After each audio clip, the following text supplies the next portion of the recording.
Hello everyone and welcome back to My Opinion. And in this preview video, I'll be previewing the campaign of a side that's entertained whether they be playing bilateral cricket or participating in ICC events. And I don't think the fact that they haven't won an ICC trophy thus far diminishes what they've brought to the game.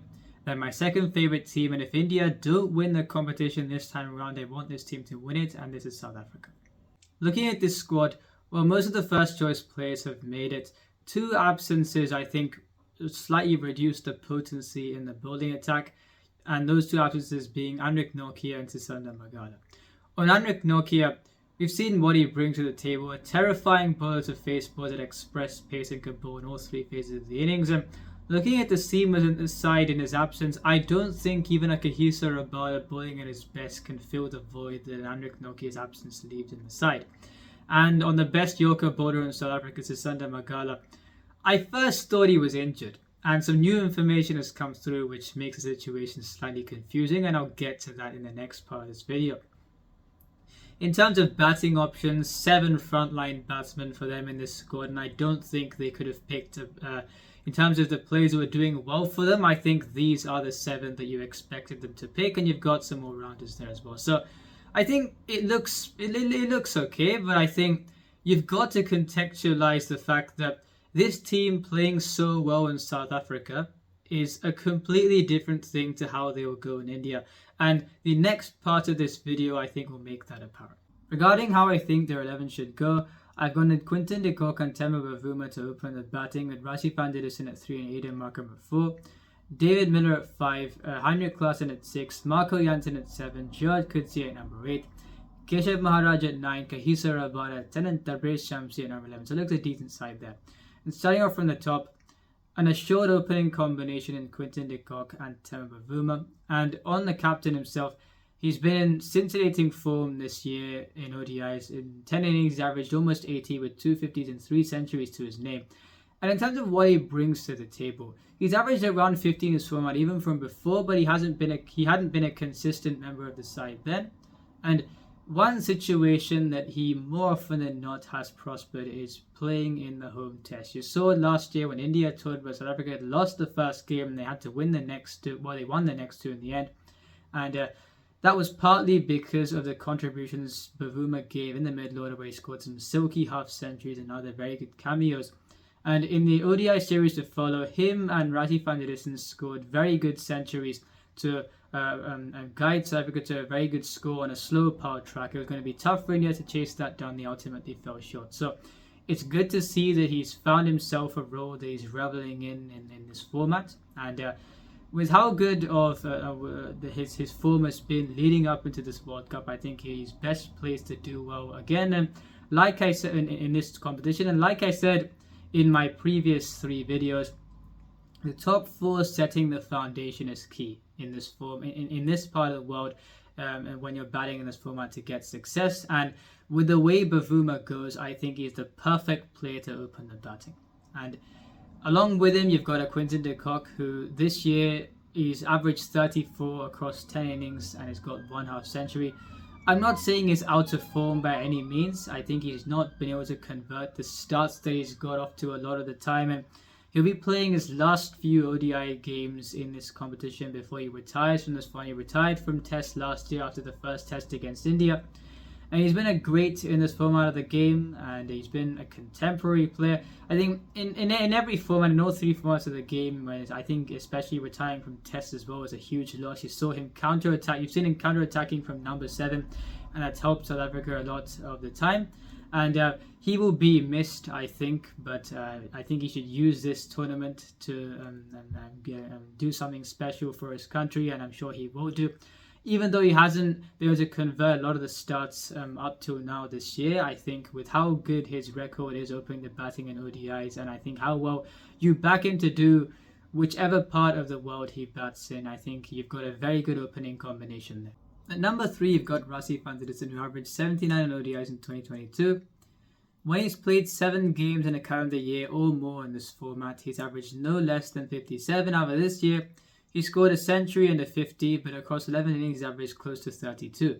With the way he looks to go about his business, he looks to take his time at the start and then unleash, which is a perfectly acceptable way of going about things in this format, especially when batting in this part of the world. Like I've said quite a few times now, the key to success in ODIs when batting in this part of the world is your top four setting things up for the others to follow. And with Aiden Markram looking to be measured at number 3 and then unleashing is a perfectly acceptable way to go about things if he gets runs. Not too long ago, he was the best number 3 in this format by some distance. Unfortunately, he hasn't had the greatest of time this year, but let's see how he goes. And even if he doesn't get the runs at 3, you've got an able backup in Rita Hendricks to fill in. So that top 3 has got it's got the makings of being quite good. Now, if you're looking at 4 out of the 6 in terms of the top 6 for South Africa, Bahuma averaging almost 80, Aiden Markram averaging 64, striking at 120. David Miller, very good average, striking at 120. Heinrich Klaasen, been in monstrous form, average of almost 60 and very good strike rate. It paints the picture that they'll enjoy themselves in this competition with the bat. However, and I said this when I was taking a look at their squad after the introduction, batting in India in ODIs is completely different from batting in South Africa. But a lot of the time you do get high-scoring games, and I think it's a case where if you're looking at the middle order here, or even the lineup in general, maybe past the top 3, you're thinking, how often are you backing South Africa to bat out their 50 overs? And you're thinking they may struggle to do that at times, where if you've got this lineup in India. Aiden Markram is a very good player, but at 4, can he bat time more often than not in this part of the world? I think at times he's not utilized his talent, even though we all know that he's such a good player. If he does, it'll be very good for South Africa, because apart from the top 3, I think the challenge for Aiden Markram and David Miller is to bat time more often than not in this part of the world. If they do, then I think that takes care of the batting. If they lose early wickets, I think if you've got Aiden Markram and David Miller early, yes, you've got David Miller who's played consolidatory roles in the last few years and has been in excellent form. But I think it's a different story going from 100 as spectacular as it is. It's different from going to 120 for 3 to 400 odd in South Africa and recovering from that kind of a spot in India. So I think that South Africa will have to go about things in a kind of a pragmatic way in terms of how looking to bat 50 overs more often than not. I think it'll be tougher for them here than it would have been in South Africa. Heinrich Klaasen will be vital for this team. And I think if you've got the foundation established, if Aiden Markram can have a good tournament at number 4, then you've got Markram, Miller and Heinrich Klaasen, and whichever one of the top 3 who bats through, and you can get a match-winning score. So I think if they bat time, if the middle order goes about their business well, if the top 3 and preferably top 4 can set things up for the others to follow, then it slightly takes care of things. However, at number 7, you've got Marco Jansen, and number 8, Jod Coetzee. Now, is that enough? In terms of, you've got batting depth, but in terms of players who can bat time at 7 and 8, I don't think Marco Jansen at 7 and ODI in this part of the world is filling you with too much confidence. Yes, he can hit a few boundaries, but even if he walks out with 10 overs to go, or even, is he going to be able to? Are you going to back him and the others to follow to get your side to a competitive total? I don't know. So I think the top 6 is going to have to do it for them, because past Marco Jansen, they can add a few runs, but in this part of the world, I mean, they'll have to walk out as late as possible to have an impact where you can still back them to help you get to a match-winning score. Even if Marco Jansen walks out in the 40th over, you are in trouble. And as far as the bowling is concerned, I think Anrik Nortje and Sisanda Magala not being in the side is a huge blow. You've got a very good bowler in Jod Coetzee, but he hasn't bowled in India thus far. Marco Jansen is very good with the new ball, but let's see how he goes in this format, in this part of the world. In the middle over the death, he should not bowl at the death. His over should be finished before the 40th over mark. We've seen at times, even in the IPL, where they've bowled him with the death and it hasn't gone well. So his over should be finished before the 40th of the mark, and he can give a good impact with the new ball. a talented Jod could say, but you don't know how he will go in India. And in terms of the spinners, if you've got Tabraiz Shamsi as your main wicket-taking threat in the middle overs, you aren't doing as well as some other sides. You've got Kuldeep Yadav, Adam Zampa and so on. Keshav Maharaj, a good defensive spinner, but I don't think those two will be enough as a combination compared to the spinners other sides have got. And a Kagiso Rabada, he's been a bit tepid off late, and I think his pace has slightly gone down, and there's a reason why I said even a Rabada at his best, I don't think he'll be able to fill the void that Anrich Nortje does leave in the side. So the bowling without an Anrich Nortje and a Sasanda Magala doesn't look as good as it could have looked, and like I said, with that spin duo, you aren't looking as good in that department as other sides. And now for the backups. You've got one viable backup there in my view, Reza Hendricks or Ratif van der Zit in number 3, which I think is a good backup. And as a replacement for Anrich Nortje, they've picked a swing bowler in Lizard Williams. He's not a bad bowler by any means. But yes, no one can replace Anrich Nortje, but if you're looking for a backup, you should do your best to look for a like-for-like replacement. Is Lizard Williams a like-for-like replacement for Anrich Nortje? No, he's not. And as a replacement for Sasanda Magala, they have picked Andile Feflequer. Now, what I have to say about this is, and you've seen a couple of sides, especially the South Africa and Pakistan, go back to players since they didn't know who else to pick since key players were injured. And you'd rather pick unknown commodities than players who are known commodities but are unknown in their current guise.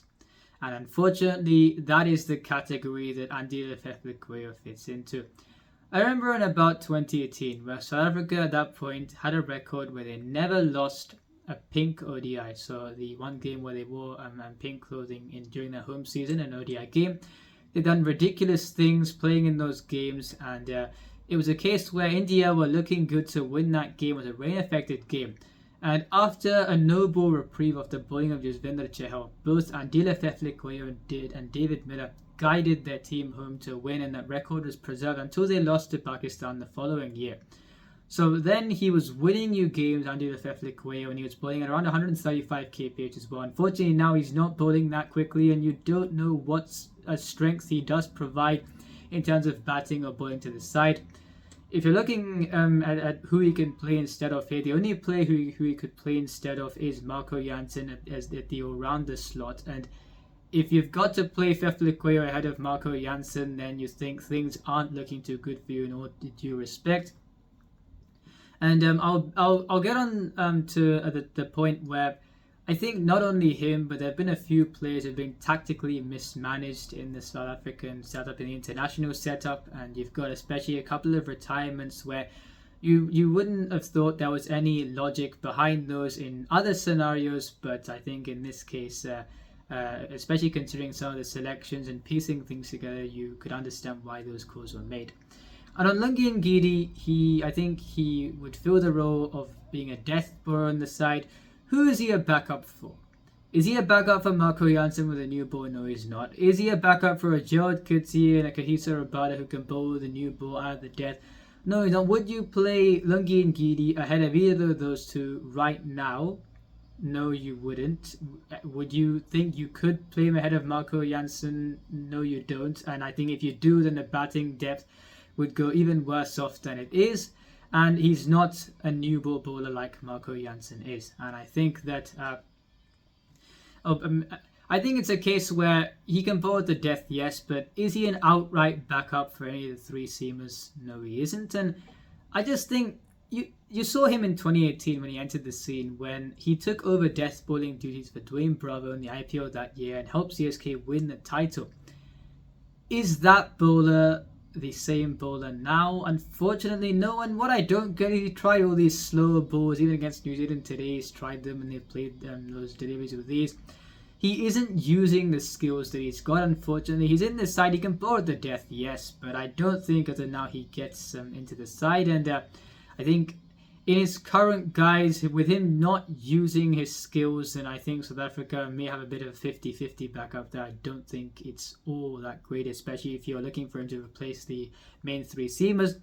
And now on players that have been mismanaged, or players that have taken especially 2 major retirement calls. There was no logical reason for AB de Villiers to say, I'm retiring from international cricket a year before a World Cup, stating that he's tired. Dwayne Pretorius, since IPL 2022, has been playing his best cricket. You thought this was his best chance to serve South Africa in the greatest of lights, and instead, after the one series against India, just after the IPL season, he chose to retire, and he's now been named in the team of the tournament, the CPO, after bowling with a new ball, and he's been the most economical bowler in the league. So I think those two are examples of players who I think they were frustrated by how things are managed in the South African side. Unfortunately, as you can see here, apart from one backup, you've not really got a viable backup there. It's a shame, such a talented group of players. I mean, South Africa have always had great squads, great options to choose from. Like I said, they've got such great talents in that country, and yet you're going into a World Cup where, yes, when batting in South Africa, you look at the averages of 4 of those players and think, right, they'll do great things with the bat. But you're transferring that to India, and you're thinking you don't know how the batting would go in terms of batting out their 50 overs consistently. You don't know how I think the bowling is quite a weak spot, because without Anrich Nokia, there isn't a single bowler right now in this side who's saying, right, look at me, I'm the leader of this side. There's a Rabada, but he's been a bit tepid off late, and he's going to have to be at his best for them to try and do some things in this great things in this tournament. Will they qualify? Unfortunately, at this point in time, I don't know if they will. They're going to have some things to go their way. Players are going to have to perform out of their skin for them to qualify. They've got some talented players. Let's see how they go. If you enjoyed this video, please like and subscribe. Share this video with friends. Remember, this is my opinion. What's yours? I forgot to add this in, but apparently the injured Sisanda Magala has recently bowled an over in a domestic game in South Africa, and has clocked 141 kph, bowling a wicket maiden. I have no reason to believe this isn't true, because it's come from probably the best cricketing source in South Africa. If this is true, then once again it goes with what I said in the previous part of this video, and it's a case where I think I mentioned the retirements and all of Dwayne Pretorius and AB de Villiers, and in terms of mismanaging of players, Sisanda Magala was someone who I was referring to.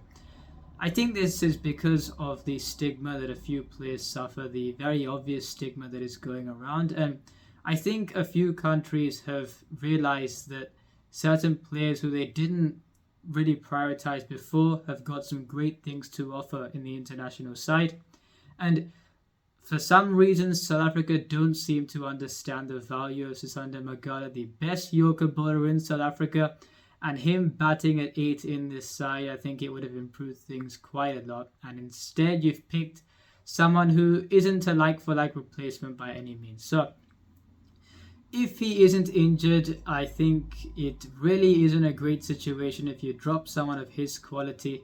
And yeah, I think they haven't supplemented that spot well, and let's see how they'll do, but it's a great shame if this is true.